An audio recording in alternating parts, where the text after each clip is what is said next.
If you know where January has gone, then do please let me know, because we are rapidly moving through 2025. We are now in February and I realised I haven't done a hobby update this year. So if you're interested in knowing what I've been up to recently, then stay tuned because it's coming up next. So let's jump straight into the gaming section, because this is probably where the biggest update lies this month. What I have been up to recently is actually getting quite a few games played.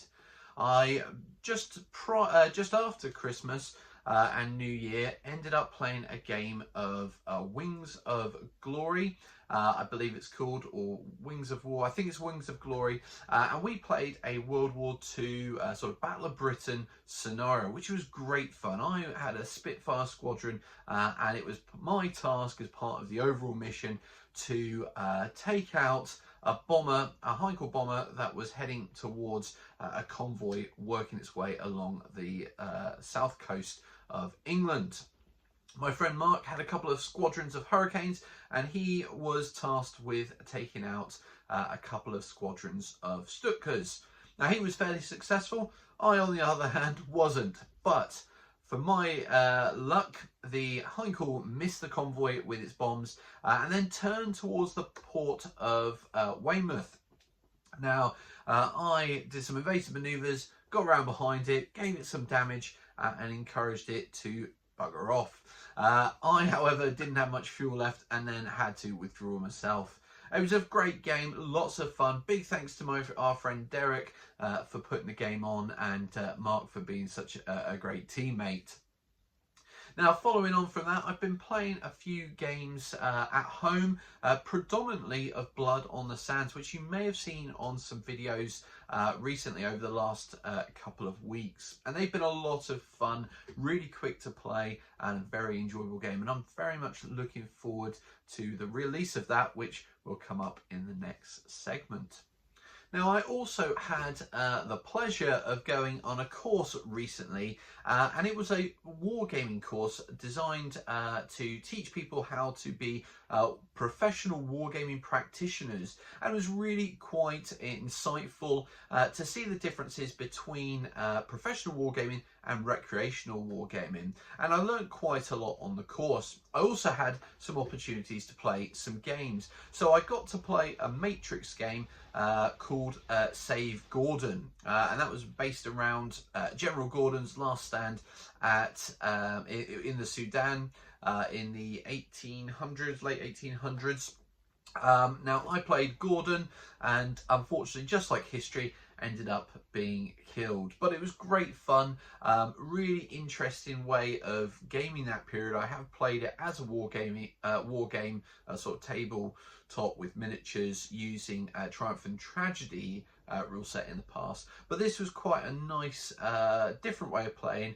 And what made it really quite fun was that the units and characters were represented by custom Lego figures, which I thought was a really ingenious way of being able to put a game on quite quickly without having to go through all the rigmarole of painting up figures. So that was really, really great.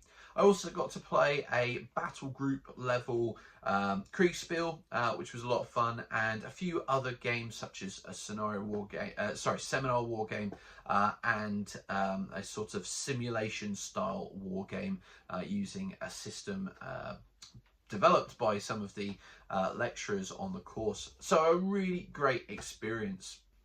Now, finally, in the gaming section, I have got some games that I am getting very close to being able to play. I'm really, really encouraged by the speed at which I've managed to get some of my Antares figures painted, and Scenario 1 of a little campaign that's in one of the supplements, I've nearly got all the figures for, so very close to getting that played. And when I do, I shall probably record that and put it out as a battle report. I'm also really looking forward to playing some of the scenarios from Dead Man's Hand readout rule set. So I've got plenty of figures for that. The terrain, I think I may well end up playing with it unfinished, and I do apologise now, I know that's criminal, but in terms of playing, it's more important, I think, to have fun, and in terms of getting videos and battle reports out, I know a lot of people are really keen to see some videos based on Dead Man's Hand. So do stay tuned to the channel because they are coming up. And finally, I've also got some videos in mind moving forward based around this game, and that's Narm 68. Now, I got this a couple of months ago, I believe, and I've recently been reading through the rules to understand how to play it, and just to double check that I can play it as a solo game. It's not going to have quite the same effect as it would if I was playing this with somebody else, but I think I can get away with it. Now, my idea for a series of videos is some how-to videos about essentially how to play the game. Now, that won't mean that you don't need the rule book. You will need still to buy it, but hopefully for those who have bought it, these videos will just give a little bit of clarity as to the mechanics within the game. So keep an eye out because those will be coming out very, very shortly. So moving on to the purchases section, and it's been fairly quiet. I haven't really bought anything, but what I have done is put in some pre-orders. Now, the pre-order for Dead Man's Hand new supplement, the Bad and the Ugly, is due out, should be out actually by the time this video comes out, and I certainly for one will be buying that. So when this video launches, I should have put my pre-order in for that new supplement, which I'm really excited about.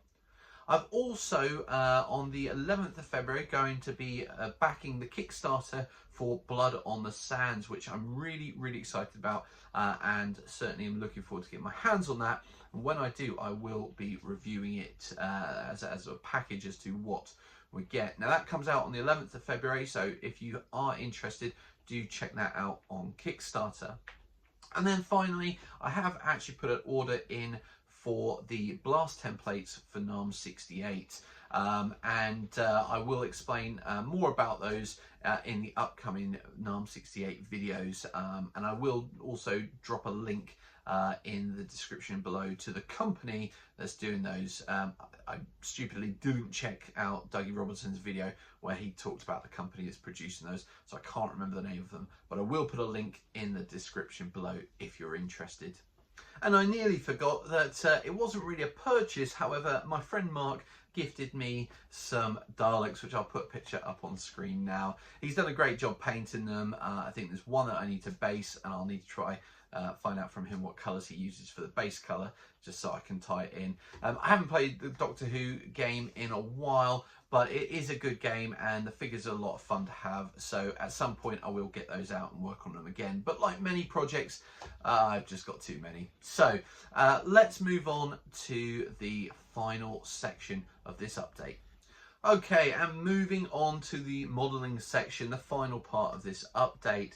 Now, it's been fairly quiet. I haven't had a huge amount of time. Work's been very busy returning after the Christmas leave period. But I have managed to get a couple of pieces finished.